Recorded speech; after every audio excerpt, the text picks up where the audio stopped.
आप सभी कैसे हैं। एंड हमें आपको जैसे कि पता है कि हमारा जो प्रीवियस पार्ट था हमने उसमें सोर्सेज पढ़े थे, इंस्टीट्यूशनल सोर्सेज के बारे में पढ़ा था, खुद बैंक के बारे में पढ़ा था और आरबीआई के बारे में पढ़ा था, उसके रोल क्या थे और उसमें हमने डिफरेंस जाना था। अब जब हम नेक्स्ट पार्ट थर्ड है, हम इसमें एक नए टॉपिक के साथ एक हमारी वीडियो स्टार्ट करते हैं। हमारी इस वीडियो में सबसे पहला टॉपिक आता है हमारा रूरल बैंक का क्रिटिकल एवल्यूएशन। अब क्रिटिकल एवल्यूएशन हमसे पूछा जा रहा है किसके बारे में, रूरल बैंकिंग के बारे में। मतलब जब रूरल बैंकिंग का दौर स्टार्ट हुआ था तो उसमें हमें क्या क्या देखने को मिला। अब पेपर पॉइंट ऑफ व्यू से क्या है, बहुत ज्यादा इंपॉर्टेंट है, तो ये बहुत ज्यादा पूछा जा रहा है, तो आपको पूरा याद करना है अच्छे से। अब जब भी आपको किसी भी टॉपिक के बारे में क्रिटिकल एवल्यूएशन पूछा जाता है तो हमें सबसे पहले से क्या बताने होते हैं, एडवांटेजेस के बारे में बात करनी होती है, उसके अच्छी बातें करनी होती है, फिर हम उसके डिसएडवांटेजेस भी बताते हैं। इसके साथ इसमें डिसएडवांटेजेस बात है उसकी, क्योंकि ये क्या है क्रिटिकल एवल्यूएशन है जिसमें हम क्या बात करते हैं, इसके नेगेटिव और पॉजिटिव पॉइंट ऑफ व्यू दोनों देखते हैं। ठीक है, फिर हम क्या देखते हैं, लास्ट में हमें लिखना होता है कंक्लूजन। फिर हम बात करते हैं इसके कंक्लूजन के बारे में। मतलब अब जो कंक्लूजन हम लिखते हैं इसमें हम नेगेटिव पॉइंट ऑफ व्यू नहीं दिखाते उस चीज का, हम उसमें पॉजिटिव पॉइंट ऑफ व्यू दिखाते हैं, उसके बारे में जो हमें फील हुआ, जो हमें इंपैक्ट पड़ा, पॉजिटिव एडवांटेजेस दिखाया जाता है कंक्लूजन में। ठीक है, चलिए सबसे पहले बात करते हैं इसके एडवांटेजेस के बारे में। इसमें रूरल बैंकिंग के हमें फायदे क्या हुए, इंपैक्ट क्या पड़े, इसके पॉजिटिव इंपैक्ट। चलिए सबसे पहला रूरल बैंकिंग इन इंडिया। जो रूरल बैंकिंग हमारे इंडिया में सिग्निफिकेंटली क्या कर रहा है, एक्सपेंड हुआ आफ्टर कब, जब नेशनलाइजेशन हुआ इसका कमर्शियल बैंक का 1969 में। 1969 में क्या हुआ था, नेशनलाइजेशन हुआ था जितने भी हमारे मेजर कमर्शियल बैंक थे। अब ये सरकार ने जितने भी हमारे कमर्शियल बैंक थे तो क्या कर लिया था, अपने अंडर में ले लिया था। उससे क्या हुआ, जो अंडर में हमारे कमर्शियल बैंक लिए गए थे उनपे रोल डिसाइड करा गया था, वो क्या करेंगे, जितने भी हमारे कमर्शियल बैंक थे वो प्रमोट करेंगे क्या, सोशल बैंकिंग। अब इस सोशल बैंकिंग क्या होती है, सोशल बैंकिंग को जानने से पहले हम बात करते हैं सोशल बैंकिंग जैसे credit at moderate rate of interest to people rural के। ठीक है, अब ग्रामीण क्षेत्र में जितने भी लोग थे उनको जो है कमर्शियल बैंक से क्या कराएंगे, मॉडरेट रेट ऑफ इंटरेस्ट पे लोन प्रोवाइड कराएंगे, मतलब कम ब्याज दर पे उनको क्या कराएंगे, क्रेडिट प्रोवाइड कराएंगे। समझ गए, कमर्शियल बैंक का ये क्या था, एक सोशल बैंकिंग का जो उनको प्रमोट करता था। ठीक है, सेकंड नबार्ड। जो नबार्ड का has made a substantial difference in the institutional of rural credit. अब जो नबार्ड का उसने सब्सटेंशियल एक डिफरेंस मतलब एक बहुत ज्यादा डिफरेंस पैदा करता है, गैप पैदा करता है इंस्टीट्यूशनल और इंस्टीट्यूशनल सोर्सेज के बीच में।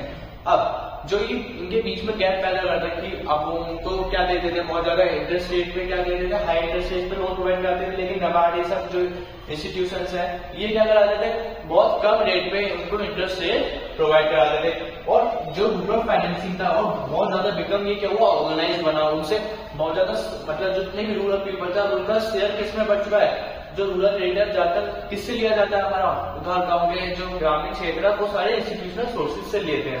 जितना भी क्रेडिट होता है ज्यादातर 79%, 69% तक किससे, हमारा इंस्टीट्यूशनल सोर्सेज से। Next, institutional credit has given farmer freedom from the डेब्ट ट्रैप ऑफ मनी लैंडर्स। अब जो मनी लैंडर्स होते थे, जमींदार होते थे, वहां से भी उनको क्या मिल गई, आजादी मिल गई। मतलब जो हमारे इंस्टीट्यूशनल क्रेडिट है अब वो फार्मर को क्या दिला रहा है, फ्रीडम दिला रहा है, मतलब उनको आजादी दिलाती है किस चीज से, डेब्ट ट्रैप से। जो भी मनी लैंडर से वो उधार लेते थे अब वो किस में फंसते चले जाते थे, डेब्ट ट्रैप में फंसते चले जाते थे, मतलब उधार के जाल में फंसते चले जाते थे कि उनके उधार चुकाने के लिए वो इंटरेस्ट रेट बहुत ज्यादा लेते थे, उनका उधार चुकाने के लिए दूसरे से लोन लेते थे, फिर उनका उधार चुकाने के लिए दूसरे से लोन लेते थे। यही इससे क्या होता था, सब ये डेब्ट ट्रैप में फंसते चले जाते थे। उसी की वजह से इंस्टीट्यूशनल क्रेडिट की वजह से वो उनको क्या मिली, इस चीज से आजादी मिल गई। Last, institutional credit has also promoted commercialisation of agriculture. अब इंस्टीट्यूशनल क्रेडिट की वजह से जो हमारी एग्रीकल्चर में कमर्शियलाइजेशन डाइवर्सिफिकेशन देखने को मिले, हमारे कई सारे कमर्शियलाइजेशन देखने को मिला, किसकी वजह से, इंस्टीट्यूशनल क्रेडिट की वजह से। ओके, ये से क्या आते कुछ पॉजिटिव इम्पैक्ट या जो हमारे एडवांटेजेस थे। अब डेफिशिएंसीज के बारे में बात करने के लिए हमने पढ़ा था, इसको हम क्या कहते हैं, डिसएडवांटेजेस। अब सबसे पहला बैंकिंग क्रेडिट या institutional credit requires collateral security. अब जो बैंकिंग क्रेडिट है, इंस्टीट्यूशनल क्रेडिट है, उसको किसकी जरूरत होती है, कोलेटरल सिक्योरिटी की जरूरत होती है। मतलब आपको क्रेडिट तो मिल रहा है बट आपको उसके बदले में कुछ ना कुछ गिरवी रखना होता है। ठीक है, because of which a larger section of small and marginal farmers often left out. Because जो लार्जर सेक्शन ऑफ हमारी सोसाइटी में कैसी है, रूरल फैमिली की स्मॉल या मार्जिनल फार्मर्स, उनको क्वार्टर सिक्योरिटी पे रखने के लिए ज्यादातर कुछ होता नहीं है, इसलिए उसकी वजह से उनको क्या नहीं हो पाता, लोन प्रोवाइड नहीं हो पाता।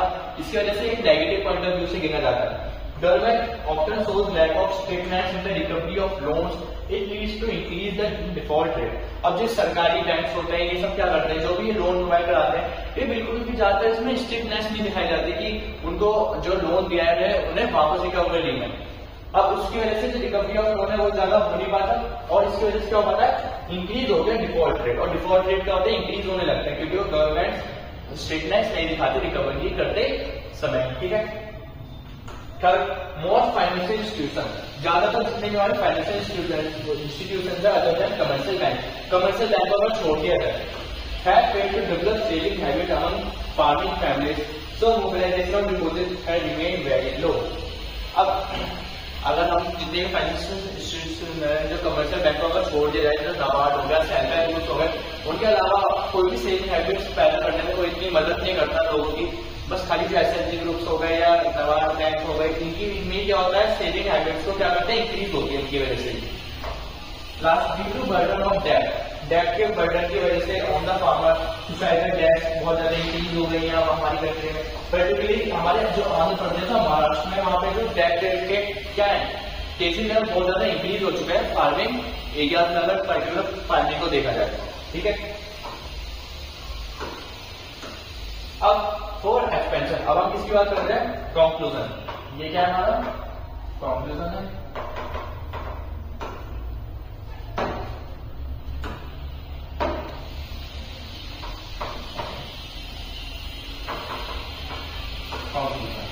For expansion of banking system, expansion करने के सिस्टम में हमारा बैंकिंग सिस्टम का उसको एक्सपेंड करने के लिए all the others are encourage to open bank account under the scheme Jan Dhan योजना।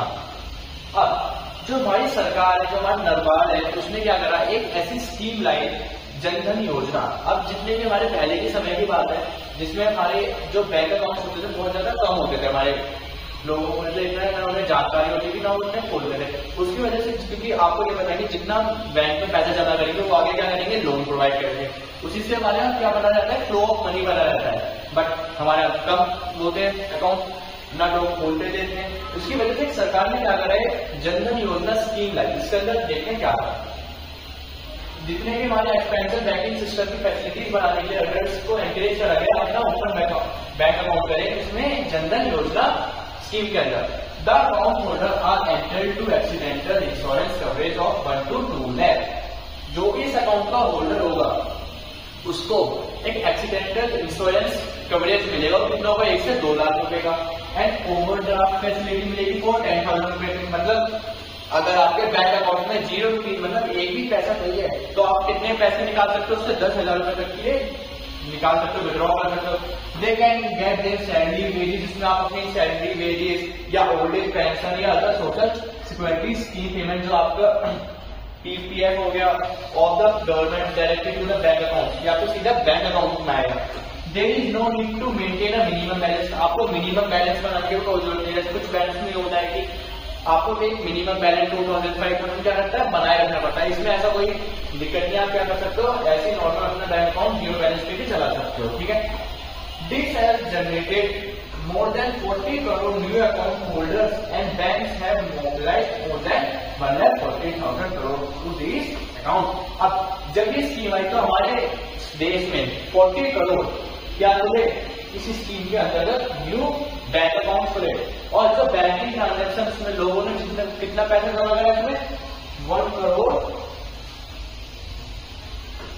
40 लाख। ठीक है, अब इसमें क्या हुआ, थ्रू दीज अकाउंट, अब जब 1 करोड़ 40 लाख इसमें हमारी जितनी मतलब सेविंग्स लोगों ने इकट्ठा करी तो वो क्या होगी, जो बैंक अकाउंट है उसमें वो उन्होंने इतना पैसा जमा करा, वो आगे क्या देंगे, इसको लोन प्रोवाइड कराएंगे, उसकी वजह से हमारे क्या होगी, बहुत ज्यादा डेवलपमेंट होगी उन्हीं पैसों से। तो इससे तो अच्छा होगी हमारे देश का पैसा हमारे देश में ही काम आ रहा है। ओके, ये क्या है इसका कंक्लूजन। तो बस आप इसमें याद रखेंगे 40 करोड़ हमारे नए बैंक अकाउंट खुले और 1 करोड़ 40 लाख इसमें क्या हुए हमारे पैसे जमा होंगे।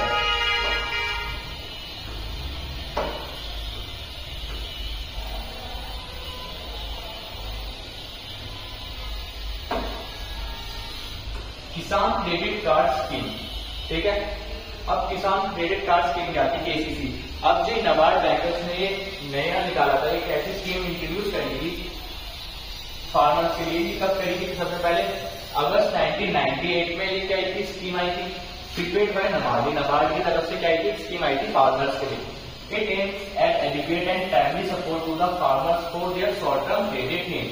इसका एम क्या है कि एडिक्वेट टाइमली सपोर्ट मिल सके किसको, हमारे फार्मर्स को, उनको शॉर्ट टर्म या मीडियम टर्म लोन्स प्रोवाइड हो सके, अपनी क्रेडिट की नीड्स उनकी फुलफिल हो सके इस क्रेडिट कार्ड के through.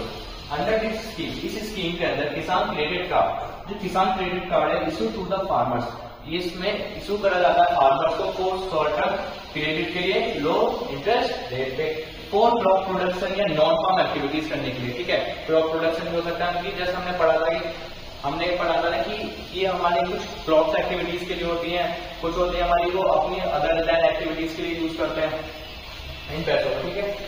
Farmers are issued a credit, अब जब फार्मर्स के लिए इशू करा जाता है क्रेडिट कार्ड का पासबुक विद द नेम, उसमें name address detail of the land holding, borrowing limit, validity period, इसमें कि वो किसान कितना बोरो कर सकता है और कितना उसकी देने की क्षमता है पैसे, जो रिकवरी करेंगे तो उसकी बोरिंग देखी जाती है कि अगर हम उसकी इतनी लिमिट रखेंगे तो हमको इतना पैसा वापस भी कर पाएगा या नहीं कर पाएगा।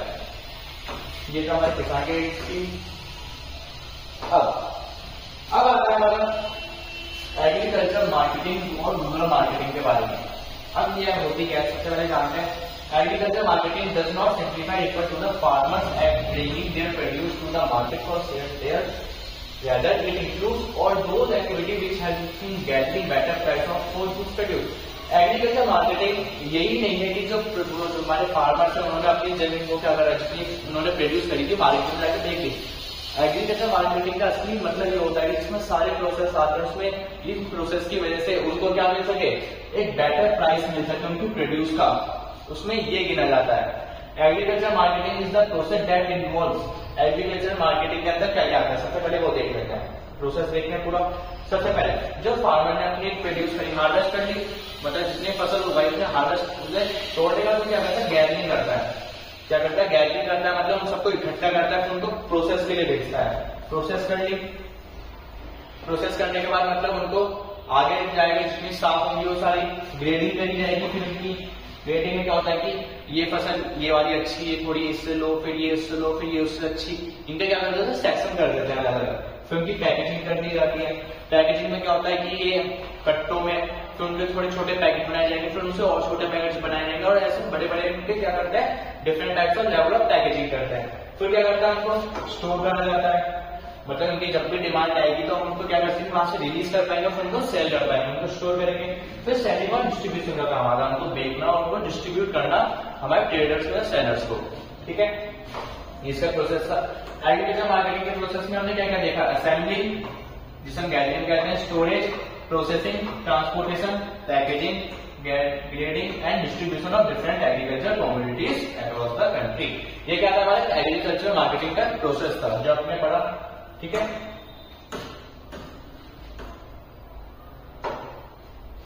अब नीड फॉर स्टेट इंटरवेंशन, अब हमें क्यों जरूरत पड़ी स्टेट के इंटरवेंशन की, अब जानते हैं कैसे। At the time of independence agriculture marketing was almost under the complete control from moneylender. जब किसकी बात कर रहे हैं, at the time of independence, जब आजादी का समय था, तो जो एग्रीकल्चर मार्केटिंग थी ना पूरी किसके अंदर थी, ऑलमोस्ट हमारे मनी लैंडर जो जमींदार होते थे वो चलाते थे पूरी। ट्रेडर्स जो कमीशन एजेंट्स होते हैं, in order to pay off their debt the farmers often made a distress sale of their produce. अब कमीशन जो एजेंट होते थे उसको अपना उधार चुकाने के लिए, जो फार्मर्स होते थे उधार चुकाने के लिए क्या करते थे, डिस्ट्रेस सेल करते थे। जितने भी उन्होंने फसल उगाई है उनको क्या करते थे, डिस्ट्रेस सेल कर देते थे। अब डिस्ट्रेस सेल क्या होती है, सबसे पहले वो जानना है। डिस्ट्रेस सेल का मतलब होता है a situation when farmers are compared to sell their, या एक सिचुएशन ऐसी जो फार्मर के लिए बनती है, वो अपनी शेयर कर देता है जितनी भी प्रोड्यूस हो उसने करी, मतलब फसल जितनी हो गई इमीडिएटली आफ्टर द हार्वेस्ट के बाद, no matter how low the market price हो। अब उससे कोई मैटर नहीं होता कि उससे कितना प्राइस मिल रहा है, अगर उससे कम भी प्राइस मिल रहा है तो उसकी कोई दिक्कत नहीं है, क्योंकि उसको क्या करना है, कर्जा चुकाना है अपना, उसको कुछ ना कुछ क्या चाहिए, पैसे चाहिए कर्जे चुकाने के लिए। They had to suffer loss due to faulty rating, वो सफर करता है जो हमारा फार्मर होता है, किसकी वजह से, फॉल्टी रेटिंग होती है, जिससे कम वजन दिखा दिया और उसको क्या करते हैं, कम पैसे दे दिए। Manipulation of account and lack of storage facilities, और लैक ऑफ स्टोरेज फैसिलिटीज की वजह से भी उनको कई सारा लॉस झेलना पड़ता है। और मैनिपुलेशन ऑफ अकाउंट होता है कि उनको अलग रेट बता रहे, उनको इतनी नॉलेज नहीं होती थी, उसकी वजह से क्या होता था, कई सारे उनको रेट में डिफरेंस दिखते थे। And the farmers also lack information about the prices prevailing in the market, उनको इतनी नॉलेज नहीं होती थी कि मार्केट में क्या प्राइस मिल रहा है चीजों का। जैसे मार्केट में 20 का प्राइस मिल रहा है तो उन्हें वहां पे क्या कर दिया, 20 का ना देके 15 के हिसाब से दे दी, 15 के हिसाब से ना देके 10 के हिसाब से दे दी। ऐसे उनको क्या होता था, बहुत ज्यादा लॉस हो जाता था। इसलिए हमें इसकी जरूरत पड़ती है, स्टेट इंटरवेंशन की हमें जरूरत पड़ी थी। अब major initiative by the government improve the marketing system, अब मार्केटिंग सिस्टम को इंप्रूव करने के गवर्नमेंट ने कई सारे स्टेप्स उठाए। सबसे पहले वो उनके बारे में बात करते हैं। सबसे पहले रेगुलेटेड मार्केटिंग बने, क्या बने, रेगुलेटेड मार्केट बने, ठीक है। Regulated market has been established by the government where sale and purchase of the produce is monitored by the market committee include representative of the government, farmers and traders. Regulated market में क्या हुआ, regulated market establish करी गई government के द्वारा। उसमें क्या होता था, उसी के उसमें मार्केट्स में सेल और परचेज होती थी, जो प्रोड्यूस होती थी वहां पे वो सारी मॉनिटर करी जाती थी एक मार्केटिंग कमिटी के द्वारा। अब इस मार्केटिंग कमिटी में कौन कौन होता था, रिप्रेजेंटेटिव होते थे किसके, गवर्नमेंट के, फार्मर और ट्रेडर। इन तीनों के बीच में क्या होता था, सेल और परचेज होती थी सारी, उनके मॉनिटर करते थे सब। These committees ensure that farmers get appropriate price for their produce. ये कमेटी का एक एम क्या था, इनका रोल क्या था वहाँ पे, कि वो एंश्योर करें फार्मर को एप्रोप्रिएट रेट मिल रहा है, उनकी ग्रोथ का, जो उन्होंने ग्रो करा है, उन्होंने प्रोड्यूस करे, उनका सही रेट मिल रहा है या नहीं मिल रहा। Second, the government has also good regulated market yard on the outskirt of town, और गवर्नमेंट ने क्या करे, और भी कई सारे आउटस्कर्ट या मोस्ट टाउन में जाकर क्या बना दिया, वहाँ पे भी छोटे छोटे मार्केट बना दिए जहाँ पे वो अपनी सेल परचेज कर सके। Farmer can come to these yard for fair sale, वो जो फार्मर होते थे वो इन यार्ड पे आते थे, और फेयर सेल मतलब सही सेल, उनको बिल्कुल साफ, मतलब पारदर्शी ना रहते, वो ट्रांसपेरेंट सेल होती है, जो प्रोड्यूस कर जाता था। These yard also offer storage facility to the farmer, और जो ये यार्ड होते थे वहां पे फार्मर्स को क्या दी जाती थी, स्टोरेज फैसिलिटीज भी दी जाती थी। Second, provision of physical infrastructure, provision बनाया गया कुछ फिजिकल इंफ्रास्ट्रक्चर के लिए, जैसे उसमें इंक्लूडेड ट्रांसपोर्ट फैसिलिटीज दी गई, स्टोरेज फैसिलिटीज और power etcetera. Better transport facilities, जो बेटर ट्रांसपोर्ट फैसिलिटीज हमारे जैसे रोडवेज, रेलवेज, जो animals farmer to sell produce at better price, वो बेटर प्राइस क्या कर पाएंगे, उनको मिल पाएंगे अगर वो जल्द से जल्द क्या कर पाएंगे, रोडवेज, रेलवेज का यूज करेंगे, ट्रांसपोर्टेशन की कॉस्ट बचेगी, टाइम समय बचेगा, तो क्या कर पाएंगे, बेटर प्राइस निर्धारित कर पाएंगे। और जो स्टोरेज है हेल्प कर पाएगा फार्मर को sell their produce at the time, और वो भी अगर उसे स्टोरेज कर पाएंगे तो जिस समय पे उसकी डिमांड होगी तो उस समय पे क्या कर पाएंगे, अच्छे से सेल कर पाएंगे और एक बेटर प्राइस मिल पाएगा और प्रॉफिटेबल वो हो पाएंगे। इवन टुडे, अगर टुडे देखा जाए more than 10% of the goods, अगर 10% ऑफ द जो हमारे गुड्स हैं प्रोड्यूस करे जाते हैं waste due to the lack of storage, storage की कमी से, अगर उनको हम स्टोर नहीं कर पाते उसकी वजह से हमारे जो 10% ऑफ प्रोड्यूसर क्या हो जाती है, हमारी वेस्ट हो जाती है हमारी कंट्री में। देखिए स्टोरेज की वजह से हमें कितनी करनी पड़ती है। कोऑपरेटिव एग्रीकल्चर मार्केटिंग सोसाइटीज, अब कई सारी हमारी कोऑपरेटिव एग्रीकल्चर मार्केटिंग सोसाइटीज बनाई गई। गवर्नमेंट कहती है जब अगर आप अकेले क्या कर रहे हो, अकेले मार्केट जाते हो, सेल करते हो, अगर कुछ भी आप फर्टिलाइजर खरीदने जाते हो, कुछ भी सीड्स खरीदने जाते हो, जब आप अकेले जाते हो तो आपको क्या करती है, महंगी पड़ती है। अगर आप ये इकट्ठे होकर जाओगे, एक साथ सारे फार्मर्स कलेक्टिवली एक साथ जाओ तो आपको क्या होगी, सस्ती मिलेगी। जब आप इन्हें बल्क में खरीदोगे तो आपको डिस्काउंट अच्छा मिलेगा और आप क्या कर पाओगे, अच्छे से इन्हें प्रोड्यूस कर पाओगे और ज्यादा प्रॉफिटेबल हो पाओगे। Government is encouraging formulation of cooperative agriculture marketing society, government encourage करती है लोगों को कि आप क्या बनाए, एग्रीकल्चर कोऑपरेटिव मार्केटिंग सोसाइटी बनाए। As a member of this society, इस मेंबर होने सोसाइटी के मेंबर होने से जो farmer find themselves better bargainer, और वो क्या बन पाएंगे, बेटर बार्गेनर्स बन पाएंगे। जब उन्हें कई सारा बल्क में खरीदेंगे तो क्या कर पाएंगे, अच्छी बार्गेनिंग कर पाएंगे, अच्छे रेट लगवा पाएंगे मार्केट में, और getting better price through collective sale, और कलेक्टिव सेल से वो एक बेटर प्राइस लेकर पाएंगे। जैसे example milk cooperative in the Gujarat, जो व्हाइट रेवोल्यूशन आया था। अब व्हाइट रेवोल्यूशन में आपको पता है जब दूध का दौर चला था कि दूध में जब हमारे प्राइस थे वो क्या हो गए थे, हमारे डिक्रीज हो गए, सस्ते हो गए थे। अब उसके लिए कोई ड्रॉबैक्स भी थे, किसने, कोऑपरेटिव मार्केटिंग के। सबसे पहला पुअर कोऑपरेशन था किसके बीच में, मार्केटिंग कोऑपरेटिव्स के बीच में और प्रोसेसिंग कोऑपरेटिव्स के बीच में। जो मार्केटिंग कोऑपरेटिव्स होते थे और जो प्रोसेसिंग कोऑपरेटिव्स होते थे उनके बीच में अच्छे से संबंध नहीं बन पाए थे, पुअर कोऑर्डिनेशन होता था। Short term financial management of the cooperatives, और कई सारे शॉर्ट टर्म आए थे जिसमें हमारे फाइनेंशियल मैनेजमेंट के बीच में। फोर्थ आता है नेक्स्ट हमारा, फोर्थ आता है हमारा पॉलिसी इंस्ट्रूमेंट्स। अब कई सारी हमारी पॉलिसीज लाई गई थी वहां पे इंस्ट्रूमेंट, जैसे सबसे पहला एमएसपी। अब मिनिमम सपोर्ट प्राइस लाया गया था। मिनिमम सपोर्ट प्राइस में it is an assurance to the farmer. ये कई सारी ऐसे पॉलिसीज थी जो हमारी सरकार के द्वारा लाई गई थी, जिसमें जो फार्मर्स थे उनको क्या मिली, मदद मिली। सबसे पहले था हमारा एमएसपी, जिसमें इंश्योर करा गया था कि farmers that there produce would be purchase by the government at a specified price. अब जो मिनिमम सपोर्ट प्राइस है इसमें क्या होता था, ये एश्योर करते थे कि जो फार्मर है उनको उनकी प्रोड्यूस का परचेज जो करे एक स्पेसिफिक प्राइस मिलता है। इसमें जैसे अगर आपका सरप्लस बचता है फूड ग्रेन तो उसमें क्या होगा, आपको हमें ऐसा निर्धारित प्राइस होगा जो हम आपका खरीद लेंगे। आप अपने रेट पे तो कुछ देख लीजिए, बट हम आपको क्या कर देंगे, निर्धारित प्राइस रेट देंगे जिसमें आप क्या कर पाएंगे, आप गवर्नमेंट को सेल कर पाएंगे।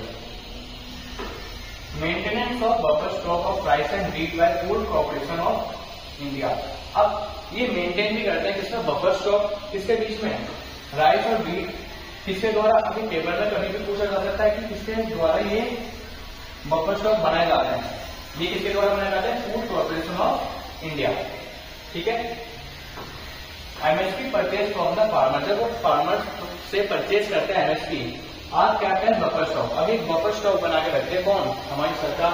जब भी कोई रेमेडी की सिचुएशन आ गई, जब भी कोई हमारी स्टेट सिटी की सिचुएशन आ गई, इमरजेंसी आ गई, तो क्या करता है, यूज करते हैं। फिर अनाज जब कई सारा होगा तो क्या कर पाएंगे हमारी सरकार, उसे सही समय पे यूज कर पाएंगे। ठीक है। नेक्स्ट आता है हमारा distribution of food grains through public distribution system. अब सरकार क्या करती है, आपने देखा होगा कि जब हम अनाज खरीदते हैं जो गरीब लोगों के लिए सरकार निकालती है, उनको क्या मिलता है, जैसे 1 रुपए में क्या मिल गया, 1 किलो अनाज मिल गया, तो उसको हम क्या बोलते हैं, distribution of food grains through PDS system. ये पीडीएस सिस्टम के थ्रू दी जाती है। Implied distribution of food grains and other essential through fair price. उनको फेयर प्राइस में मिलते हैं गरीब लोगों को एट सब्सिडीज रेट। उनको क्या बोलते हैं, सब्सिडी रेट पे बोलते हैं, जो बेनिफिट होता है किसको, पुअर सेक्शन ऑफ सोसाइटी को।